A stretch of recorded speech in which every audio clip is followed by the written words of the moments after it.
Ask 프로페서 차 시간입니다. 쉬운 6번째 시간인데 오늘은 질량과 물질의 양을 공부하겠습니다. 1시간, 2시간 더 할 것 같아서 첫 번째라고 이름을 붙였습니다. 물리에서는 물리량으로 자연법칙을 표현하죠. 물리량이 무엇이냐면 물리량은 자연현상을 측정해서 숫자로 표현할 수 있는 물리적 성질, 이것을 물리량이라고 합니다. 그리고 자연현상 중 일부를 숫자로 대표하는 것이라고 말할 수 있습니다. 이때 물리량은 어떤 특징을 가져야 되냐면 숫자로 주어진 크기와 단위를 표현하는 그런 특징을 갖습니다. 그래서 물리량은 첫 번째 자연현상과 연관되는 것이어야 된다. 그 다음에 숫자로 대표해야 된다라고 하는 두 가지 측면을 가지고 있죠. 예를 들어서 이렇게 포탄을 쐈습니다.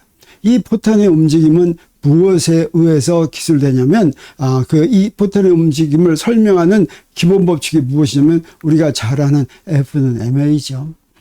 F는 ma라는 식이 이 포탄의 운동을 설명하는 것보다 하는가 보구나 이러는 것이 아니라 사실은 무엇이냐면 이 F를 대표하는 이건 포탄이 받는 힘입니다. 그 포탄이 받는 힘이 얼마인지 숫자로 표현한 것과 그 포탄의 질량 이거 숫자로 표현한 것과 그리고 그 포탄의 가속도 이거 질량으로 숫자로 표현하는 것이 요 두 개를 곱한 숫자가 요 숫자와 같다고 하는 것이 바로 이 식의 의미죠.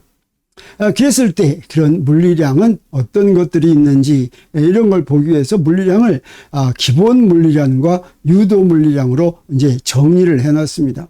기본 물리량이란 뭐냐면 직관적으로 이해할 수 있는 물리량으로 이전에 다른 물리량을 이용해서 정의된 적이 없는 물리량이다. 이렇게 얘기할 수가 있겠습니다.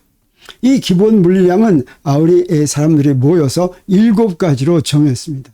그래서 기본 물리량은 사실은 딱 누가 하늘에서부터 정해놓은 것이 아니라 사람이 정하는 것이다. 이렇게 생각하면 되겠습니다. 그것으로 무엇이 있냐면 우리가 잘 아는 길이라든가 그리고 시간이라든가 그리고 질량이라든가 그리고 온도라든가 그리고 물질의 양이라든가 그리고 전류라든가 그리고 광도라든가 이렇게 7가지 물리량을 이제 기본 물리량이라고 딱 정해 놓으면 물리에 나오는 모든 다른 물리량들은 이 기본 물리량들의 곱으로 표현될 수 있다고 하는 것이죠. 그런 물리량을 유도 물리량인데 기본 물리량에 근거해서 정의된 물리량으로 예를 들어서 속도 하면 어떻습니까? 속도는 무엇이냐고 물어보면 길이 나누기 시간이에요. 이렇게 대답하면 됩니다. 길이 나누기 시간이 속도이기 때문이죠. 또 전하량은 전류 곱하기 시간이에요. 어떤 시간 간격 동안에 흘러간 전류의 양이 전하량이다. 이렇게 얘기할 수 있는 것입니다. 물론 전하량을 기본 물리량으로 정할 수도 있습니다. 그래서 전하량을 시간으로 나누는 것을 전류로 정의할 수도 있지만 이건 이제 우리가 이제 모여서 정의하는 거죠. 역사적인 이유 때문에 전류가 기본 물리량으로 정의가 되었습니다. 근데 가만히 보니까 여기서 조금 의아한 것이 하나 있습니다.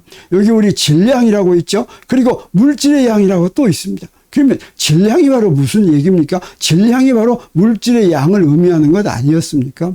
이런 기본적인 의문을 갖게 됩니다. 그리고 이런 물리량이 있으면 그 물리량을 반드시 단위로 표현한다고 했죠. 그래서 단위를 보면 어떤 물리량인지도 그 물리량을 표현한 단위를 보면 그 물리량이 무엇을 대표하는지도 알 수가 있습니다. 물리량을 기본 물리량과 유도 물리량으로 나눈 것처럼 단위도 기본 단위와 유도 단위로 나눕니다. 기본 단위는 기본 물리량의 단위고 유도 단위는 유도 물리량의 단위죠. 그래서 기본 단위로는 어떤 것을 쓰는지 보면 아까 기본 물리량 7개를 하나씩 말해 보겠습니다.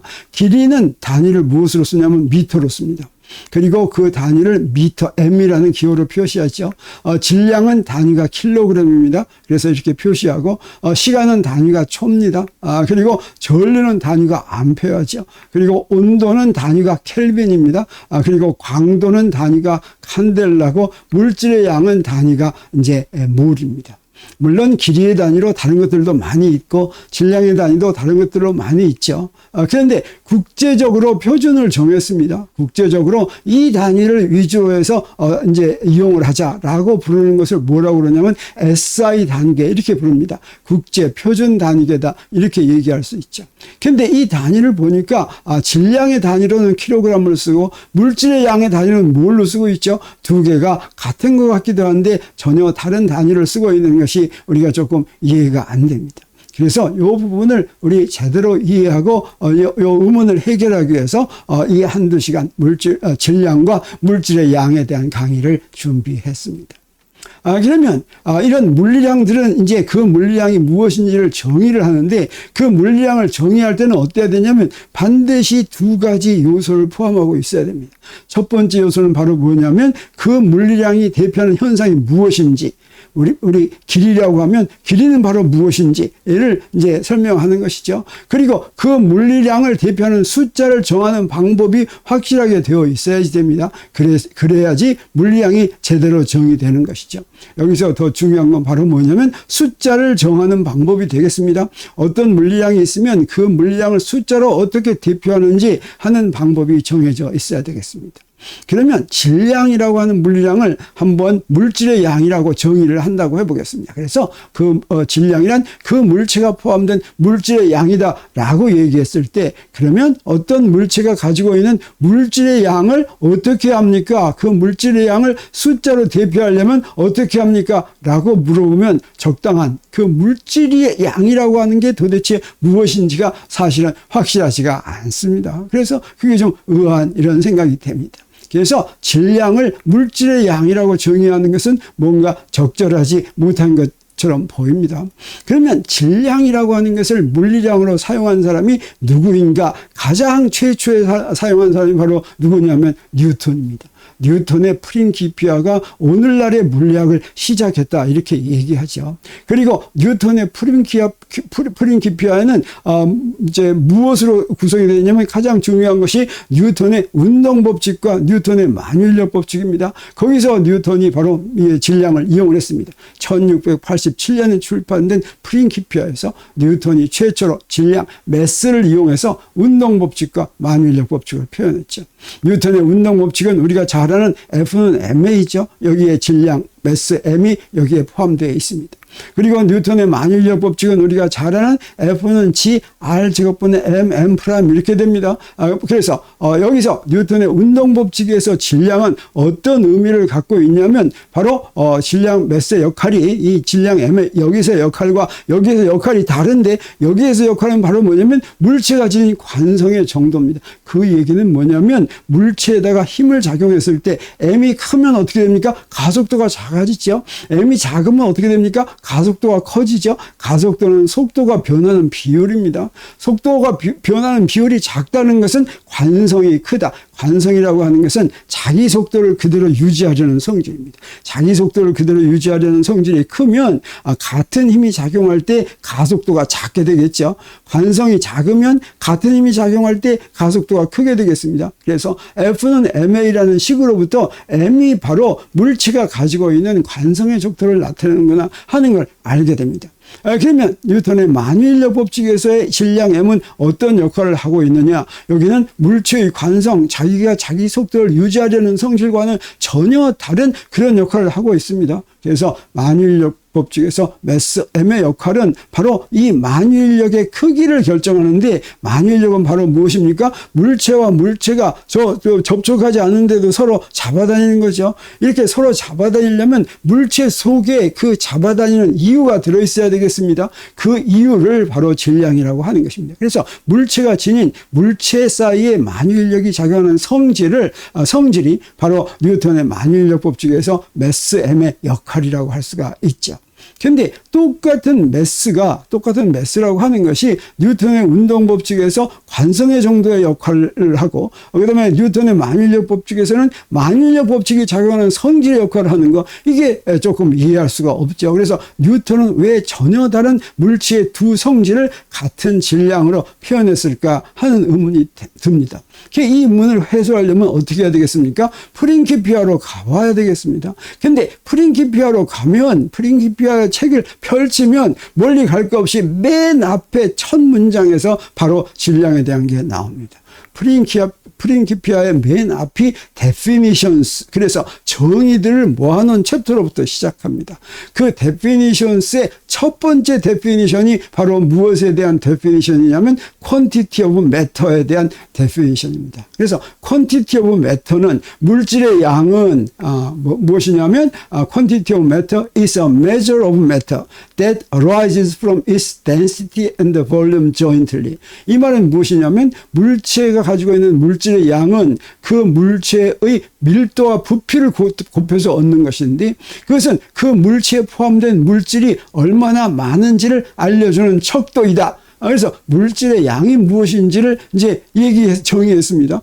물질의 양이 무엇이니? 그건 물질이 얼마나 포함된 물질이 얼마나 많이 포함되어 있는지를 알려주는 척도가 바로 물질의 양이다라고 이제 얘기를 한 것이죠. 그리고 이 데피니션 다음에 계속해서 이 데피니션에 대한 부연 설명이 나옵니다. If the density of air, 공기를 예로 들었습니다. 공기의 밀도가 is doubled in a space that is also doubled. 만약에 어떤 공간에 있는 공기의 밀도가 이제 2배가 되고, 그 다음에 그 공간도 이렇게 밀도가 2배, 공간도 역시 2배가 된다면, there is 4 times as much air. 공기가 4배가 더 많은 것이다. 이건 공기라는 물질의 양이 4배가 더 많은 것이다. And there is 6 times as much if the space tripled. 밀도가 2배가 되는데 부피가 3배가 되면 그러면 공기의 양이 6배가 더 많은 것이다. 물질의 양이 6배가 더 많은 것이다. 그 물질의 양은 바로 뭐냐면 그 물질을 포함하고 있는 어느 정도인지를 물질의 양이 나타내 준다. The case is the same for snow and powders. 눈이나 밀가루 같은 가루 같은 데도 마찬가지다. Condensed by compression or liquefaction. 이 수축을 해서 압축이 되거나 또는 액체가 돼가지고 부피가 작아지는 그런 스노우나 파우더에도 마찬가지다. And also for all bodies that are condensed in various ways by any causes whatsoever. 그리고 어떤 방법으로든 이렇게 압축이 되는 모든 물체에 대해서도 똑같다. 이렇게 이야기를 했습니다. For the present, I am not taking into account any medium. 지금 당장은 매질의 영향은 고려하지 않겠다.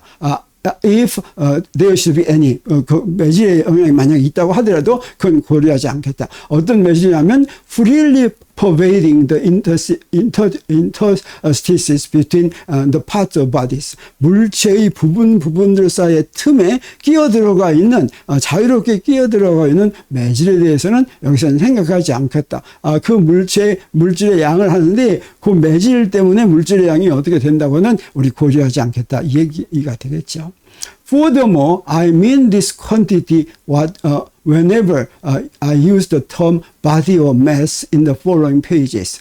그뿐 아니라 이 양은 바로 quantity of matter죠. quantity of matter라는 것을 의미할 텐데, 물질의 양을 의미할 텐데, 언제 물질의 양이라는 걸 의미하냐면 내가 어떤 용어, body라는 용어나 물체라는 용어나 또는 mass라는 용어를 이제 앞으로 이용을 한다면, 다시 말하면 mass를 이용하면 그 mass는 물질의 양을 의미한다, 이런 뜻이 되겠습니다. 그래서 뉴턴은 mass를 어떤 의미로 사용했냐면 물질의 양이라는 의미로 사용했다라고 하는 것을 이 첫 번째 definition으로부터 알 수가 있게 됩니다. 그래서 it can always be known from a body's weight by making very accurate experiment with pendulums. I have found it to be proportional to the weight as will be shown below. 그래서 이건 항상 뭐라 하냐면 물체의 무게를 가지면 그 물체의 무게를 우리 아주 정밀한 실험을 펜듈럼을 갖고 해서 이제 내가 증명을 했는데 앞으로 얘기를 하겠지만 무게에 이 물질의 양이 항상 비례한다는 걸 내가 알았다. 그래서 지금 여기서 뉴턴도 지금 얘기하고 있는 것입니다. 물질의 양을 얘기하려고 했더니 그 물질의 양이 무엇인지를 딱 직접 얘기할 건 없고 그냥 펜듈럼을 이용한다든가 이런 방법으로 물질의 양은 그 물체의 무게에 비례하는 양이다라고 항상 할 수가 있겠다. 물질의 양은 그냥 무게에 비례한다. 이런 식으로 이제 알아놓겠다라고 얘기하는 것이죠. 그리고 이 매스는 그래서 물질의 양이라는 의미로 이용을 하겠다라고 하는 것입니다. 그래서 뉴턴은 물체의 관성과 물체가 지닌 만일력이 작용하는 성질 모두 그 물체에 포함된 물질의 양이 원인이라고 생각했다라고 하는 걸 여기서 알 수 있죠. 그래서 뉴턴은 깊이 생각하지 않고 사실은 뉴턴의 운동법칙에서도 매스를 이제 거기다 집어넣고 M을 집어넣고 뉴턴의 만일력 법칙에서도 매스를 집어넣습니다. 그리고 그 관성의 정도도 물질의 양이 결정할 것이다. 그리고 그 만일력의 정도도 물질의 양에 적용할 것이다 라고 얘기를 했는데 사실은 문제는 뭐냐면 물질의 양이 무엇인지 직접 구체적으로는 잘 알기가 힘들다고 하는 것입니다. 그래서 매스라고 하는 용어와 질량이라고 하는 용어가 어떻게 이용이 됐는지를 한번 살펴보기로 하겠습니다. 매스의 어원은 어디서 왔냐면 라틴어에서 왔습니다. 매스는 라틴어 마사에서 왔는데 이 마사는 덩어리라든가 또는 큰 양을 의미합니다. 그래서 뉴턴이 매스를 물리에 이용하기 전까지는 중세 영어에서도 매스는 그냥 덩어리라는 그런 일반적인 용어로 사용되던 그런 단어였습니다. 근데 뉴턴이 그의 저서 프린시피아에서 최초로 매스를 물체가 지니고 있는 물질의 양이라는 의미의 물리적 개념으로 사용을 한 것입니다. 그래서 매스 그러면 물질의 양이다. 그런 이제 개념이 이제 생기게 된 것이죠. 그러면 우리 동양에서는 어떻게 이 매스를 질량이라고 번역하게 됐느냐?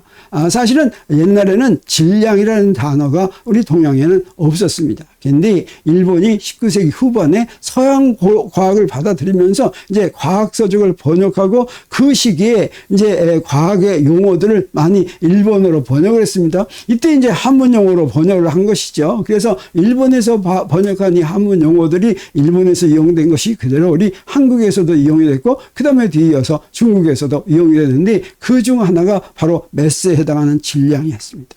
질량은 어떤 의미였냐면 품질의 질과 그 다음에 양을 의미하는 양을 합해서 만든 조어입니다. 매스를 번역하기 위해서 조어를 만든 것이죠. 이때부터 질량이란 말이 생겨나게 됐다라고 하는 얘기를 할 수가 있겠습니다. 그래서 질량 그러면 물질의 양이다라고 바로 연상하게 되는 것이 사실은 매스도 바로 이제 뉴턴도 그것이 물질의 양으로 그렇게 정의한 것이기 때문에 틀린 이야기는 아니다 이렇게 얘기할 수가 있겠습니다. 그런데 이제 18세기, 19세기에 오면서 역학이 점점 발달하면서 뉴턴의 운동법칙과 뉴턴의 만일력 법칙 사이에서 사이가 아무런 연관관계도 없다라고 하는 점이 중요하게 대두되기 시작했죠. 그래서 질량을 두 가지로 나누기 시작했습니다. 관성질량과 중력질량. 운동법칙과 만일력 법칙에 사용된 질량이 물질의 양과 직접 관련된다는 구체적인 증거도 없습니다. 막연하게 그렇게 생각한 것이죠. 그리고 운동법칙과 만일력 법칙이 서로 연관되어 있다는 구체적인 증거도 없어서 그 운동법칙에 이용이 된 질량하고 만일력 법칙에 이용이 된 질량을 두 가지 다른 이름으로 나누어 부르기 시작했어요. 그래서 관성질량은 여기다 관성질량은 영어로는 inertial mass인데 여기는 I라는 첨자를 붙였고 이건 물체가 지닌 관성의 정도를 나타내는 게 되겠습니다. 그리고 이건 뉴턴의 운동법칙에서 정의된다라고 얘기할 수가 있고 중력질량은 질량에다가 G라는 첨자를 붙였습니다. 이건 영어로는 gravitational mass라고 부르는 것인데 물체가 지닌 물체 사이에 작용하는 만유인력이 작용하는 원인이 되는 성질이고 이것은 뉴턴의 만유인력 법칙에 의해서 정의된다라고 얘기할 수가 있겠습니다. 그러면 관성질량은 어떻게 이제 정의되고 어떻게 그 숫자를 구하느냐? 관성이 바로 바로 무엇이냐면 관성이 이너샤인데 이너샤는 자기의 운동 상태라고 하면 그건 바로 속도를 얘기하는 것입니다. 속도를 그대로 유지하려는 물체의 성질인데 이 관성의 정도가 바로 관성 질량이다 이렇게 얘기할 수가 있고 그러면 이 관성 질량은 어떻게 구하면 되느냐 어떤 물체의 관성 질량을 알고 싶으면 그 물체를 힘 F로 잡아다닙니다. 그리고 그때 생기는 가속도가 얼마인지를 측정합니다. 그러면 바로 뉴턴의 운동 법칙으로부터 이때 측정한 힘과 가속도 사이의 비를 구하면 이게 바로 관성 질량이다라고 하는 것이죠. 그래서 이 힘이 0이면 알짜 힘이 0이면 물체는 자기 속도를 그대로 유지하고 힘이 0이 아니면 그때는 가속도가 생기는데 그때는 그 힘을 가속도로 나누어서 관성 질량을 구할 수 있다고 하는 것이죠. 이렇게 관성 질량의 숫자를 이렇게 알아낼 수가 있습니다. 뉴턴의 이제 운동 법칙을 이용해서. 그다음에 이제 중력 질량은 어떻게 이제 구하면 되냐면 우리 중력은 질량과 질량 사이에 작용하는 힘을 중력이라고 하죠. 이 중력은 여러 가지 이름으로 부릅니다. 만일력이라고도 부르고 중력이라고도 부르고 무게라고도 부르는데 하나하나 설명해 보겠습니다. 만일력이란 어떤 것을 강조할 때 만일력이냐고 하면 그 만일력은 두 질량의 곱에 비례하고 거리의 제곱에 반비례하죠. 그리고 그래서 거리가 2배가 되면 만일력은 4분의 1배가 되는 이런 특징을 가지고 있는 것을 만일력이다. 그래서 그 원인은 바로 무엇이냐면 질량이다라고 하는 것입니다. 근데 중력 그러면 중력도 역시 질량과 질량 사이의 힘이므로 만일력과 똑같습니다. 그런데 특별히 우리나라에서는 무엇을 중력이라고 부르냐면 지상에서 움직이는 물체에 작용하는 만일력. 다시 말하면 지상에서 움직이는 물체가 그 옆에 있는 다른 물체들 사이에 작용하는 만일력은 다 무시할 수 있고 너무 작으니까 지구와 그 물체 사이에 작용하는 만일력만 이제 거의 작용한다고 볼 수가 있는데 이 만일력은 어떠냐면 물체가 이동하더라도 위로 올라가거나 아래로 내려가더라도 그 크기가 변하지 않는다고 생각하고 그러면 어떻습니까? 크기가 거리의 제곱에 반비례하는 것이 아니라 크기가 일정하다 이렇게 얘기할 수가 있죠. 이렇게 크기가 일정한 힘을 중력이라고 부르는 것입니다. 근데 사실은 크기가 일정한 건 진짜 크기가 일정해서 그러는 것이 아니라 지구 반지름에 비해서 위로 올라갔다 내려갔다 하는 그 높이가 작기 때문에 무시한 것이죠. 실제로는 어떻습니까? 거리의 제곱에 반비례하는 만일력이죠. 그래서 중력도 만일력이다. 그래서 이 중력이나 만일력을 이제 서양에서는 뭐라고 부르냐면 그래비테이셔널 포스라고 하는 한 가지 이름으로 부른다. 영어로는 만일력이나 중력이 모두 같은 이름인데 그러면 우리가 이용하는 중력은 뭐라고 부르냐면 웨이트라고 부릅니다. 근데 이 웨이트는 우리는 뭐라고 번역하냐면 무게라고 번역하죠. 이렇게 우리나라 중고등학교 책하고 이제 미국의 중고등학교 책하고를 비교하면 바로 이런 미묘한 차이가 조금 있습니다.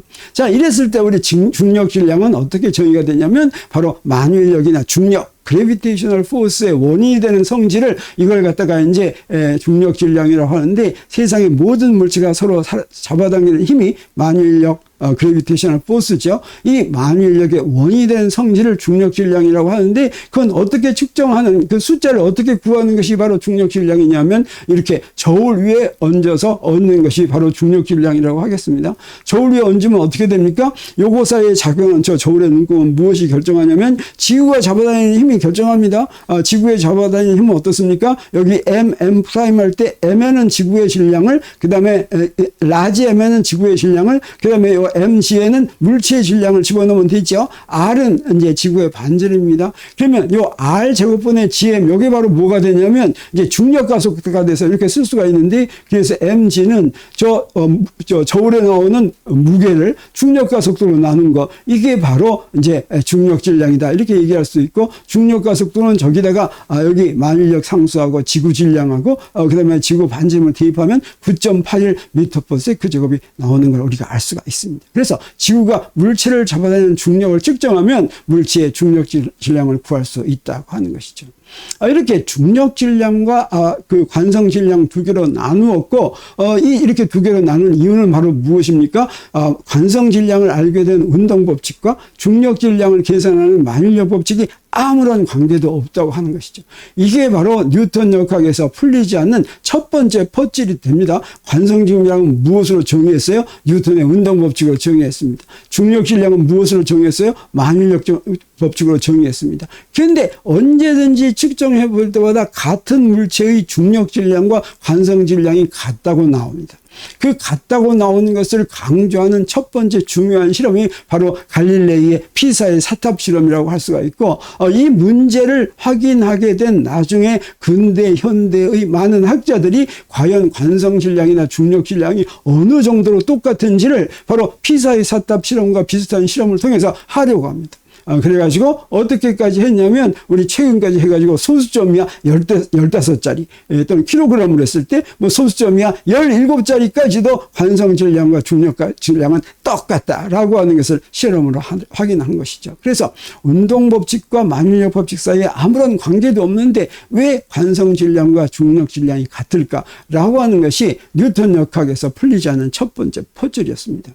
그리고 이 첫 번째 퍼즐을 대표하는 알려주는 실험이 바로 갈릴레이 피사의 사탑 실험인데, 갈릴레이 피사의 사탑 실험이 원래는 그 아리스토텔레스가 무거운 물체가 가벼운 물체보다 빨리 떨어진다라고 하는 걸 밝히기 위해서 이제 갈릴레이는 했지만, 오늘날 볼 것 같으면 둘이 같이 떨어진 이유가 바로 무엇이냐면 중력질량과 관성질량이 같기 때문이라고 하는 걸 우리가 볼 수가 있는데, 여기 공 A가 있다고 하겠어요? 공 A의 운동법칙이 이렇게 F는 MIA 이러겠습니다. 그러면 이 F자리에는 뭘 집어넣습니까? 중력을 집어넣죠. 중력은 어떻게 됩니까? mgg 이렇게 되죠. 그래서 이 중력을 일식에다 이렇게 대입합니다. 그러면 가속도가 나옵니다. 그래서 그 가속도는 mi분의 mgg 이렇게 됩니다. 이 g는 중력 가속도죠. 또 다른 공이 있다고 하겠어요. 질량이 다른 공이 있습니다. 그러면 그 다른 공의 운동 법칙이 있고, 그 다음에 그 다른 공의 중력이 있으면 가속도는 어떻게 구해지냐면, 자, 이것도 마찬가지로 mi 프라임분의 mg 프라임분의 g 이렇게 되겠죠. 근데 둘이 같이 떨어지려면, 둘이 중력 가속도 똑같은 중력 가속도로 같이 떨어지려면 요것도 1이고 요것도 1이어야지 같이 떨어지게 되겠죠. 자, 이것도 1이고 저것도 1이라는 건 바로 무슨 얘기가 됩니까? 중력 질량과 관성 질량이 같다는 의미가 되는 것이죠. 근데 사실은 이것 말고도 또 다른 퍼즐이 있었습니다. 그건 바로 뭐냐면, 질량이 다른 물체가 중력만 받고 움직이면 똑같은 경로를 그리면서 움직입니다. 여기다 농구공을 이렇게 쏜다고 하겠어요. 근데 농구공이 아니라 탁구공을 쏘더라도 던지는 방향과 속도가 똑같으면 똑같은 경로를 그리면서 요 속으로 들어갑니다. 꼭 농구공만 그런 것이 아닙니다. 돌멩이를 던지더라도 마찬가지입니다. 그래서 처음 위치와 속도만 같으면 모든 물체가 움직이는 경로가 다 똑같다. 이건 인공위성도 마찬가지고 어떤 다른 것도 다 마찬가지입니다. 꼭 농구공과 탁구공만 이 아니라 이런 두 개의 퍼즐이 뉴턴 역학에 숨겨져 있었고, 이것은 도저히 해결이 안 되는데 20세기에 들어오면서 해결이 되는데, 이건 누가 해결했겠습니까? 물리학은 뉴턴이 만들었고, 그 뉴턴이 만든 물리학을 한 단계 업그레이드 시킨 게 바로 누구입니까? 아인슈타인이죠.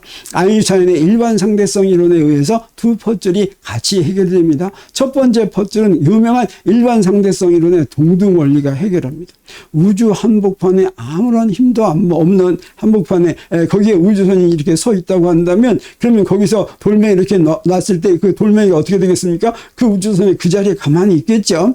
그런데 그 우주선이 지구에서 자유낙하한다면, 그러면 어떻게 됩니까? 거기에 있는 돌멩이가 어떻게 되겠습니까? 돌멩이가 지금 우주선과 돌멩이가 같이 자유낙하죠. 그러니까 우주선 안에서는 그 안에서 그 위치가 여기에서 위치와 여기서 위치가 똑같습니다. 다시 말하면 이 경우와 요 경우가 똑같다. 그래서 이 경우는 어떻습니까? 이 돌멩이가 받는 힘이 이제 0입니다. 그러면 저 경우는 어떻습니까? 이 경우에는 두 개의 힘을 받는다고 할 수 있습니다. 하나는 밑으로 중력을 받고 또 하나는 위로 관성력을 받는데, 관성력이라고 하는 건 실제 힘이 아니라 가속 운동하는 기준계에서 작용하는 것처럼 보이기 위해서, 뉴턴의 운동법칙을 적용하기 위해서 작용하는 것처럼 보이게 하는 것이 바로 관성력입니다. 그랬을 때 바로 우주 한복판에서 이걸 무중력 상태라고 한다면, 지상에서도 이렇게 자유낙하하는 그런 기준계에서는 무중력 상태에 있다라고 얘기할 수 있는데, 그건 바로 무엇에서 오냐면 중력과 관성력이 같다라고 하는 데서부터 오는 것이고, 바로 이건 바로 무엇입니까?